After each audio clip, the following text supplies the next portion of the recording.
اسلام کا سیاسی نظام۔ یہ تقریر 20 جنوری 1948 کو ریڈیو پاکستان لاہور سے نشر کی گئی۔ اسلام کے سیاسی نظام کی بنیاد 3 اصولوں پر رکھی گئی ہے: توحید، رسالت اور خلافت۔ ان اصولوں کو اچھی طرح سمجھے بغیر اسلامی سیاست کے تفصیلی نظام کو سمجھنا مشکل ہے، اس لیے سب سے پہلے میں انہی کی مختصر تشریح کروں گا۔ توحید کے معنی یہ ہے کہ خدا اس دنیا اور اس کے سب رہنے والوں کا خالق، پروردگار اور مالک ہے۔ حکومت و فرمانروائی اسی کی ہے، وہی حکم دینے اور منع کرنے کا حق رکھتا ہے، اور بندگی و طاعت بلا شرکت غیرے اسی کے لیے ہے۔ ہماری یہ ہستی جس کی بدولت ہم موجود ہیں، ہمارے یہ جسمانی آلات اور طاقتیں جن سے ہم کام لیتے ہیں، اور ہمارے وہ اختیارات جو ہمیں دنیا کی موجودات پر حاصل ہیں، اور خود یہ موجودات جن پر ہم اپنے اختیارات استعمال کرتے ہیں، ان میں سے کوئی چیز بھی نہ ہماری پیدا کردہ یا حاصل کردہ ہے، اور نہ اس کی بخشش میں خدا کے ساتھ کوئی شریک ہے۔ اس لیے اپنی ہستی کا مقصد اور اپنی قوتوں کا مصرف اور اپنے اختیارات کی حدود متعین کرنا نہ تو ہمارا اپنا کام ہے، نہ کسی دوسرے کو اس معاملہ میں دخل دینے کا حق ہے۔ یہ صرف اس خدا کا کام ہے جس نے ہم کو ان قوتوں اور اختیارات کے ساتھ پیدا کیا ہے، اور دنیا کی بہت ساری چیزیں ہمارے تصرف میں دی ہیں۔ توحید کا یہ اصول انسانی حاکمیت کی سرے سے نفی کر دیتا ہے۔ ایک انسان ہو یا ایک خاندان یا ایک طبقہ یا ایک گروہ یا ایک پوری قوم یا مجموعی طور پر تمام دنیا کے انسان، حاکمیت کا حق بہرحال کسی کو تو نہیں پہنچتا۔ حاکم صرف خدا ہے، اور اسی کا حکم قانون ہے۔ خدا کا قانون جس ذریعے سے بندوں تک پہنچتا ہے اس کا نام رسالت ہے۔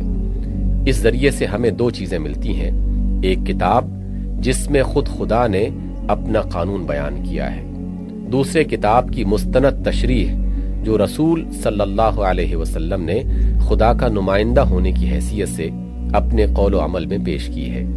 خدا کی کتاب میں وہ تمام اصول بیان کر دیے گئے ہیں جن پر انسانی زندگی کا نظام قائم ہونا چاہیے، اور رسول نے کتاب کے اس منشا کے مطابق عملاً ایک نظام زندگی بنا کر، چلا کر اور اس کی ضروری تفصیلات بتا کر ہمارے لیے ایک نمونہ قائم کر دیا ہے۔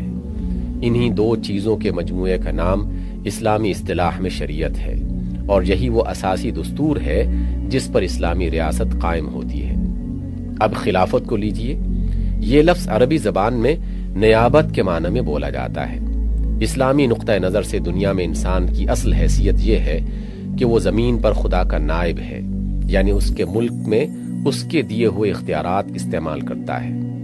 آپ جب کسی شخص کو اپنی جائیداد کے انتظام سپرد کرتے ہیں تو لازماً آپ کے پیش نظر 4 باتیں ہوتی ہیں۔ ایک یہ کہ جائیداد کے اصل مالک آپ خود ہیں، نہ کہ وہ شخص۔ دوسرے یہ کہ آپ کی جائیداد میں اس شخص کو آپ کی دی ہوئی ہدایات کے مطابق کام کرنا چاہیے۔ تیسرے یہ کہ اسے اپنے اختیارات کو ان حدود کے اندر استعمال کرنا چاہیے جو آپ نے اس کے لیے مقرر کر دی ہیں۔ چوتھے یہ کہ آپ کی جائیداد میں اسے آپ کا منشا پورا کرنا ہوگا، نہ کہ اپنا۔ یہ 4 شرطیں نیابت کے تصور میں اس طرح شامل ہیں کہ نائب کا لفظ بولتے ہی خود بخود انسان کے ذہن میں آ جاتی ہیں۔ اگر کوئی نائب ان 4 شرطوں کو پورا نہ کرے تو آپ کہیں گے کہ وہ نیابت کے حدود سے تجاوز کر گیا، اور اس نے معاہدہ توڑ دیا ہے جو نیابت کے عین مفہوم میں شامل تھا۔ ٹھیک یہی معنی ہے جس میں اسلام انسان کو خلیفہ قرار دیتا ہے، اور اس خلافت کے تصور میں یہی 4 شرطیں شامل ہیں۔ اسلامی نظریہ سیاسی کی روح سے جو ریاست قائم ہوگی وہ دراصل خدا کی حاکمیت کے تحت انسانی خلافت ہوگی، جسے خدا کے ملک میں اس کی دی ہوئی ہدایات کے مطابق اس کی مقرر کی ہوئی حدود کے اندر کام کر کے اس کا منشا پورا کرنا ہوگا۔ خلافت کی اس تشریح کے سلسلے میں اتنی بات اور سمجھ لیجئے کہ اس معنی میں اسلامی نظریہ سیاسی کسی ایک شخص یا خاندان یا طبقے کو خلیفہ قرار نہیں دیتا، بلکہ اس پوری سوسائٹی کو خلافت کا منصب سونپتا ہے، جو توحید اور رسالت کے بنیادی اصولوں کو تسلیم کر کے نیابت کی شرطیں پوری کرنے پر آمادہ ہو۔ ایسی سوسائٹی بحیثیت مجموعی خلافت کی حامل ہے، اور یہ خلافت اس کے ہر فرد کو پہنچتی ہے۔ یہی وہ نقطہ ہے جہاں سے اسلام میں جمہوریت کی ابتدا ہوتی ہے۔ اسلامی معاشرے کا ہر فرد خلافت کے حقوق اور اختیارات رکھتا ہے۔ ان حقوق و اختیارات میں تمام افراد بالکل برابر کے حصے دار ہیں۔ کسی کو کسی پر نہ ترجیح حاصل ہے اور نہ یہی حق پہنچتا ہے کہ انہیں ان حقوق و اختیارات سے محروم کر سکے۔ ریاست کا نظم و نسق چلانے کے لیے جو حکومت بنائی جائے گی وہ انہی افراد کی مرضی سے بنے گی۔ یہی لوگ اپنے اختیارات خلافت کا ایک حصہ اسے سونپیں گے۔ اس کے بننے میں ان کی رائے شامل ہوگی اور ان کے مشورے ہی سے وہ چلے گی۔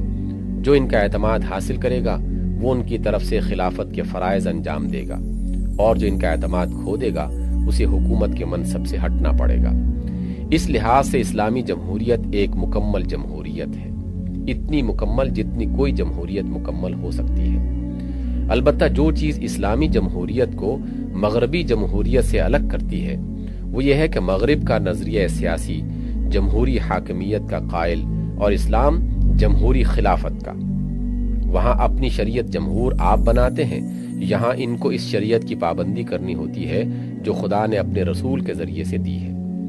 وہاں حکومت کا کام جمہور کا منشا پورا کرنا ہوتا ہے، یہاں حکومت اور اس کے بنانے والے جمہور سب کا کام خدا کا منشا پورا کرنا ہوتا ہے۔ مختصر یہ کہ مغربی جمہوریت ایک مطلق العنان خدائی ہے جو اپنے اختیارات کو آزادانہ استعمال کرتی ہے۔ اس کے برعکس اسلامی جمہوریت ایک پابند آئین بندگی ہے جو اپنے اختیارات کو خدا کی دی ہوئی ہدایات کے مطابق اس کے مقرر کردہ حدود کے اندر استعمال کرتی ہے۔ اب میں آپ کے سامنے اس ریاست کا ایک مختصر مگر واضح نقشہ پیش کروں گا جو توحید، رسالت اور خلافت کی ان بنیادوں پر بنتی ہے۔ اس ریاست کا مقصد قرآن میں صاف طور پر یہ بتایا گیا ہے کہ وہ ان بھلائیوں کو قائم کرے، فروغ دے اور پروان چڑھائے جن سے خداوند عالم انسانی زندگی کو آراستہ دیکھنا چاہتا ہے، اور ان برائیوں کو روکے، دبائے اور مٹائے جن کا وجود انسانی زندگی میں خداوند عالم کو پسند نہیں ہے۔ اسلام میں ریاست کا مقصد محض انتظام ملکی ہے اور نہ یہ کہ وہ کسی خاص قوم کی اجتماعی خواہشات کو پورا کرے۔ اس کے بجائے اسلام اس کے سامنے ایک بلند نصب العین رکھ دیتا ہے جس کے حصول میں اس کو اپنے تمام وسائل و ذرائع اور اپنی تمام طاقتیں صرف کرنی چاہیے، اور وہ یہ ہے کہ خدا اپنی زمین میں اور اپنے بندوں کی زندگی میں جو پاکیزگی، جو حسن، جو خیر و صلاح، جو ترقی و فلاح دیکھنا چاہتا ہے وہ رونما ہو، اور بگاڑ کی ان تمام صورتوں کا سدباب ہو جو خدا کے نزدیک اس کی زمین کو اجاڑنے والی اور اس کے بندوں کی زندگی کو خراب کرنے والی ہیں۔ اس نصب العین کو پیش کرنے کے ساتھ اسلام ہمارے سامنے خیر و شر دونوں کی ایک واضح تصویر رکھتا ہے جس میں مطلوبہ بھلائیوں اور ناپسندیدہ برائیوں کو صاف صاف نمایاں کر دیا گیا ہے۔